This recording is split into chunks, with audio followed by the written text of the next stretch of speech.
Hello boys and girls, as you know very well about me, I'm Adil Safi and you are watching Adil Safi Lectures। आज इस video में हम बात करने वाले हैं इंग्लिश की जड़ क्या है।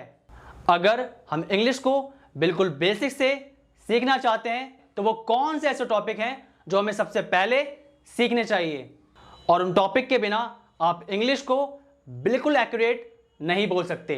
और उन टॉपिक को जानने से पहले मैं आप सभी से एक क्वेश्चन पूछना चाहता हूं, व्हाट इज इंग्लिश? इंग्लिश क्या है? चलिए मैं आपको बताता हूं। इंग्लिश एक लैंग्वेज है। English is a language.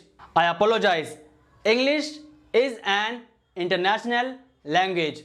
English एक अंतर्राष्ट्रीय भाषा है।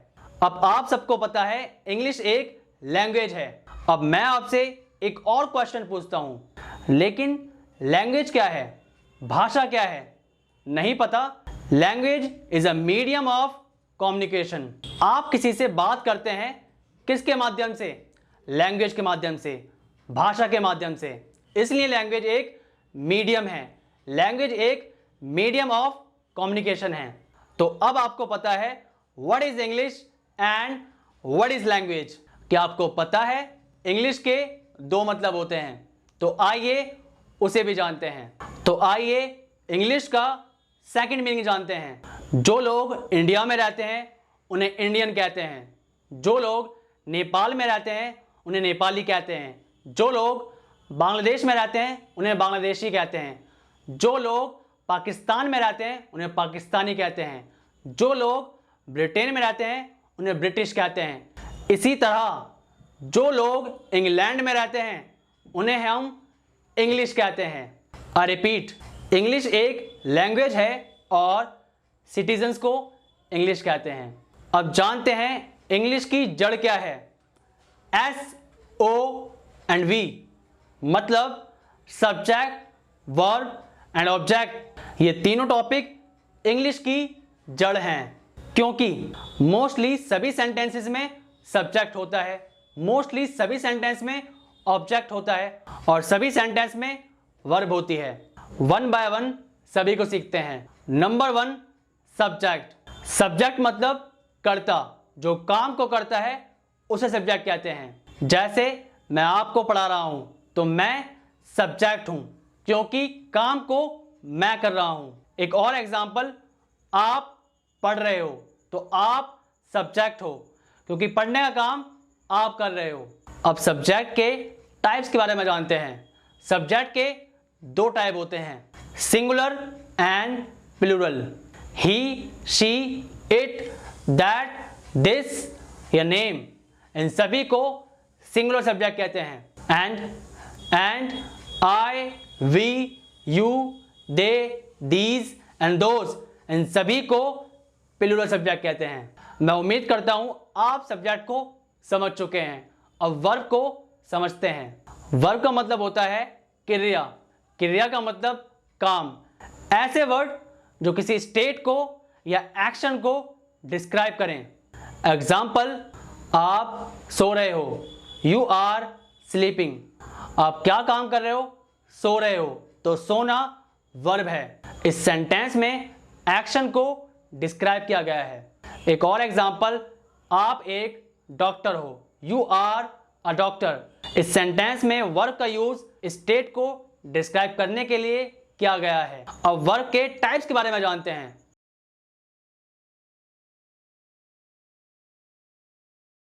वन बाय वन सभी को सीखते हैं। वर्ब के दो टाइप्स होते हैं, helping verb and main verb. पहले मेन वर्ब को समझते हैं। मेन वर्ब को प्रिंसिपल वर्ब और लेक्सिकल वर्ब भी कहते हैं। हिंदी में इसका मतलब होता है मुख्य क्रिया। नहीं समझ आया ना? चलिए देसी भाषा में समझते हैं। जिस शब्द के लास्ट में ना हो वो वर्ब है।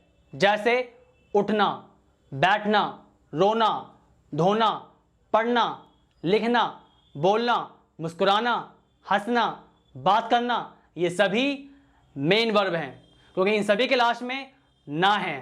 मेन वर्ब के बारे में दो पॉइंट बहुत इंपॉर्टेंट होते हैं। पहला पॉइंट आप समझ चुके हैं। दूसरा पॉइंट, हर मेन वर्ब की 5 फॉर्म्स होती हैं। First form, second form, third form, fourth form and fifth form.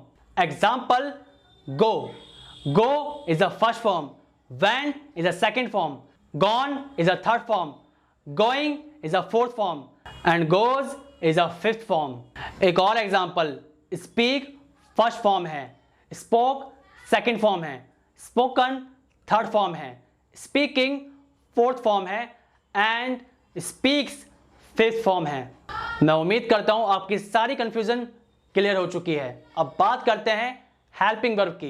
Helping verb को ऑक्सिलरी वर्ब भी कहते हैं और हेल्पिंग वर्ब के दो टाइप होते हैं, प्राइमरी हेल्पिंग वर्ब्स और modals helping verb. Primary helping verb में तीन हेल्पिंग वर्ब के ग्रुप होते हैं, be, do, have. Be group में 5 हेल्पिंग वर्ब होती हैं, is, am, are, was and were. Do group में 3 हेल्पिंग वर्ब्स होती हैं, do, does and did. Have group में 3 हेल्पिंग वर्ब्स होती हैं, हैज, हैव और हैड। इसका मतलब प्राइमरी हेल्पिंग वर्ब्स टोटल 11 होती हैं।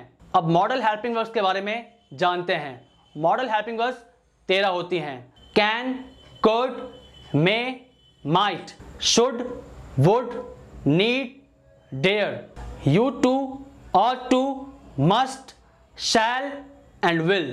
प्राइमरी हेल्पिंग वर्ब 11 होती हैं और मॉडल हेल्पिंग वर्ब 13 होती हैं।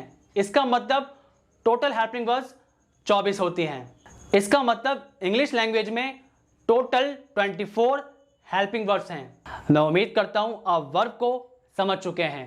अब बात करते हैं ऑब्जेक्ट की। ऑब्जेक्ट का मतलब होता है कर्म, मतलब जिस चीज़ पर काम होता है उसे ऑब्जेक्ट कहते हैं। एग्जाम्पल, वह बाल काट रहा है। काटने का काम किस पर हो रहा है? बालों पर, तो बाल ऑब्जेक्ट है। एक और एग्जाम्पल, तुम उसे बुलाते हो। बुलाने का काम किस पर हो रहा है?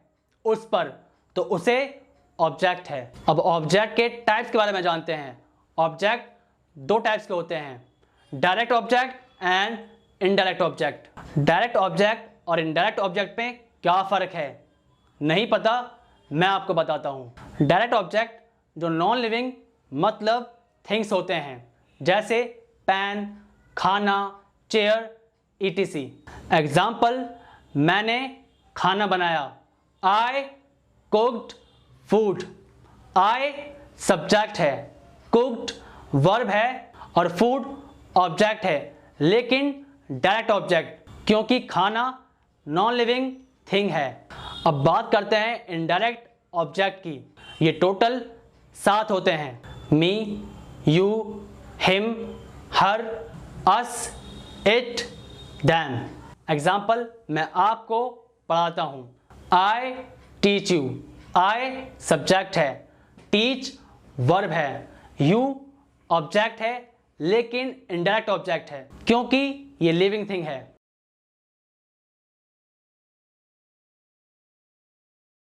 अब देसी भाषा में इन तीनों वर्ड्स को सीखते हैं। सब्जेक्ट जो काम को करता है, वर्ब जो काम है, ऑब्जेक्ट जिस पर काम हो रहा है। एग्जाम्पल, मैं सेब खाता हूं, आई ईट एप्पल। आई सब्जेक्ट है, ईट वर्ब है, एप्पल ऑब्जेक्ट है। आई रिपीट, जो काम को करता है सब्जेक्ट, जो काम है वर्ब, जिस पर काम हो रहा है वो ऑब्जेक्ट। मैं उम्मीद करता हूं आप सभी ने इस वीडियो से कुछ नया सीखा होगा। इसी तरह के और यूजेस सीखने के लिए देखते रहिए AS ऑनलाइन क्लासेस।